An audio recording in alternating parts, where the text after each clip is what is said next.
Mbere y'uko dutangira iyi nkuru yacu, reka mbaze nihangashe buri mwana wese wabaye ku muhanda, buri mwana wese disi w'umukene utagira ibyo kurya, buri mwana wese rwose uhangayitse kano kanya, disi nihangane Imana izobijyamo izamufasha.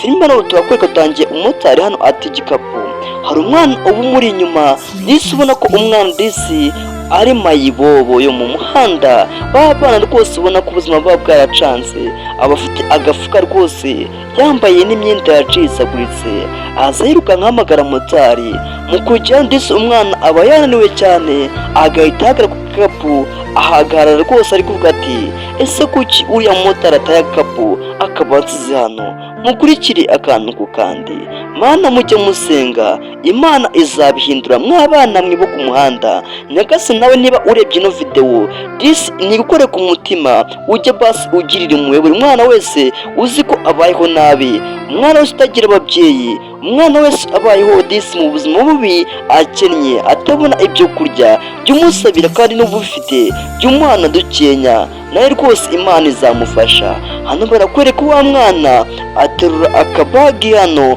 dose wa motari yarataye akagafata, umwana disi ubona ko ari inzirakarengane, n'umunsi ubona ko imihanda yacanze, imihanda ya za Kigali rwose ubona ko yagoranye. Hano rwose umumotari arakomeza akigendera nta bwoba, umwana hano biramucanga ati se ubu nakirikana moto basi nkasikira basi nkabasha kuba namuha kano kapu, disi umwana ubona ko nta bugera yigeze, umwana w'intwari ahita afata ka kabage akagenda ahamagara cyane asakuza ngo yumve ko rwose uriya mumotari yabasha kuba yamwumva. Umumotari ntanamwitaho, sinzi ngo ese biragenda gute.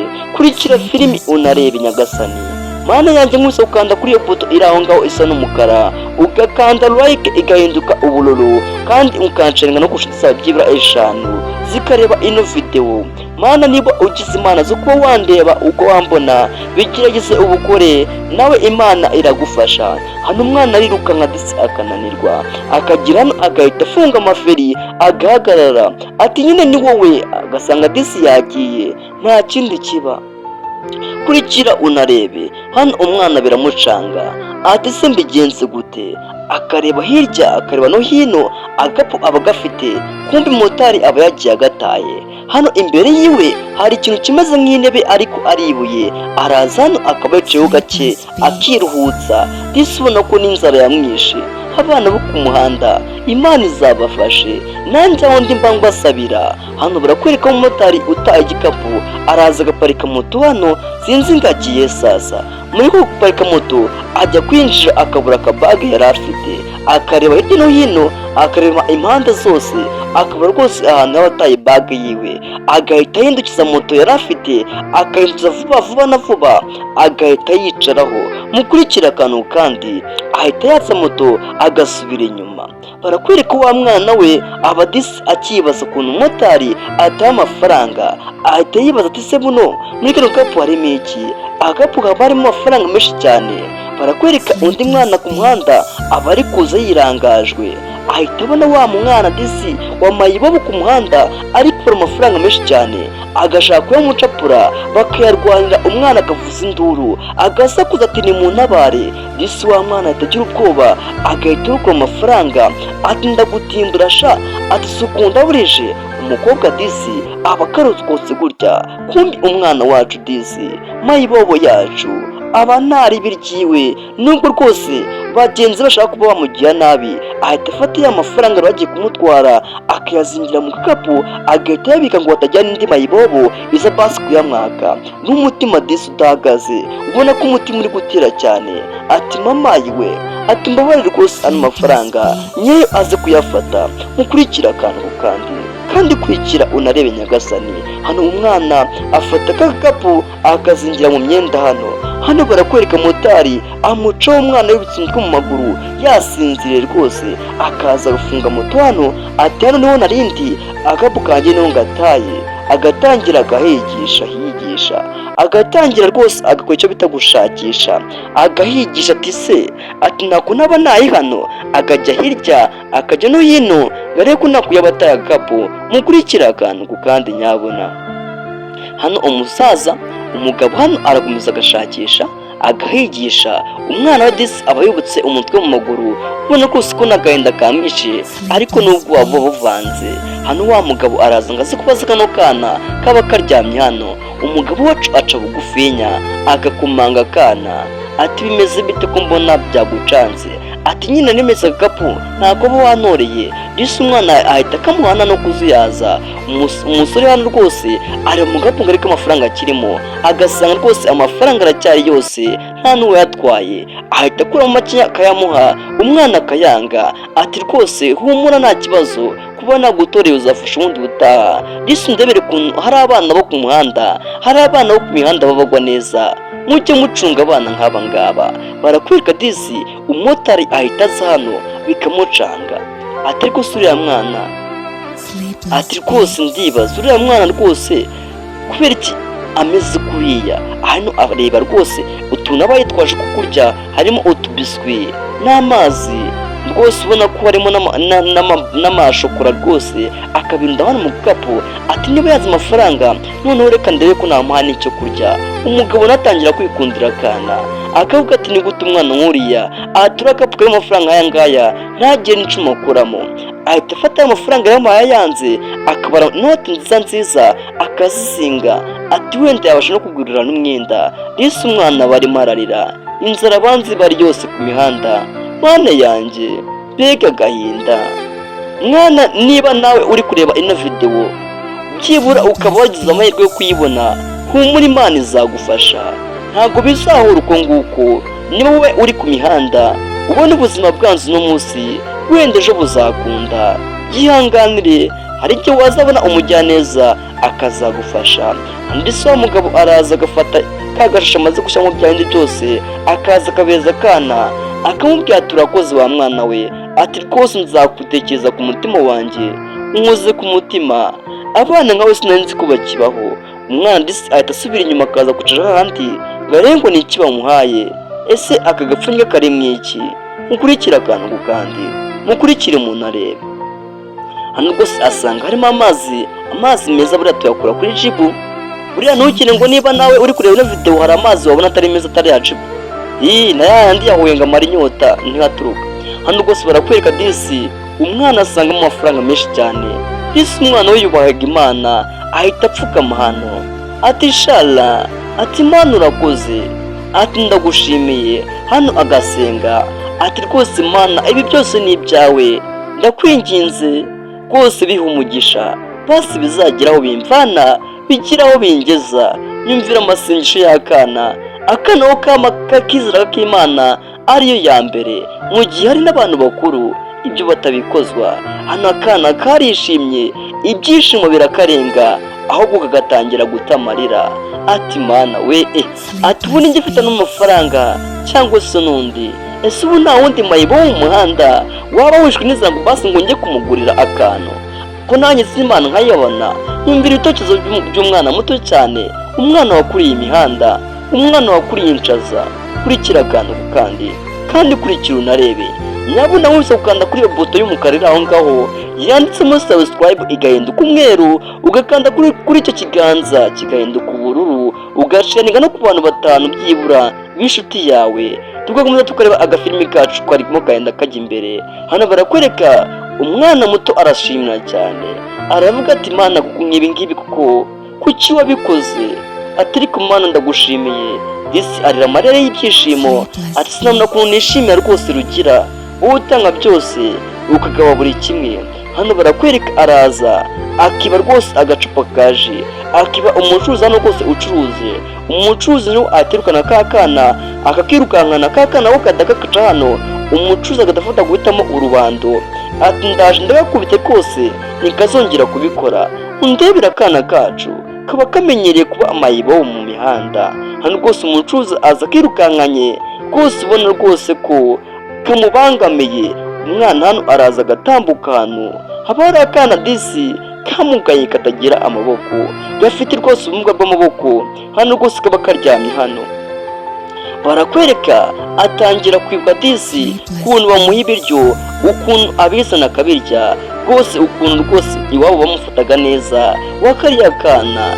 Kurikira agafilimi undebere disi ukuntu akebo kajya wamugarura. Umwana wacu abayeho mu buzima butari bwiza, abayeho mu gusabiriza n'ibyo kurya, abayeho muri ubwo buzima disi bimukora ahantu ati nta kuntu umwana nk'uyu nguyu yandwanyeho nanjye nabura kumurwanaho.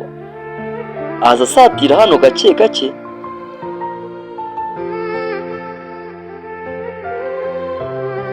aza rwose asatiraho ka kana ndetse k'agahungu karyamye afite ka ji mu ntoki, agatangira kwiba ku ndisi yibye iriya ji. Umucuzi amukurikiye aje amwirukankanya ngo amukubite, atangira kubitekerezaho ariko avuga ati nta kundi basi reka nze mbashe kuba natabara mugenzi wanjye disi dusangiye ubuzima bwo kuri ino seta y'ino mihanda. Araza agahita amukomanga cyane ati rwose haguruka, ati humura, ati rwose nazinya ko kunywa rwose ihangane uhaguruke ubanza ufite akakura. Mukurikira akantu ko kandi hano amugira neza agapfundura k'agacupa ka ji. Ndebere disi ukuntu abana bakundana, rwa rukundo rwari mu bantu bakuru rusigaye rwibereye mu bana. Umwana hano atangira kumunywesha, kumbi especially ari n'abana bo ku mihanda. Wa mucuzi disi aza yirukankanye ka kana agasanga disi uno mwana disi ni umugira neza, ni umugwaneza, yaraje kurokora kandi kana disi k'agakene biramucanga, agahita afata rwa rubanda rafite akarujugunya hasi ati ndamutse nanamukozeho nanjye Imana yazambabarira. Andose abona ukuntu bari gusangira bishimye disi ari abana bo ku mihanda. Umugabo bikamurenga akaza hano hamwe yaracururize akavuga ati se niki nakora kuko nyagasani.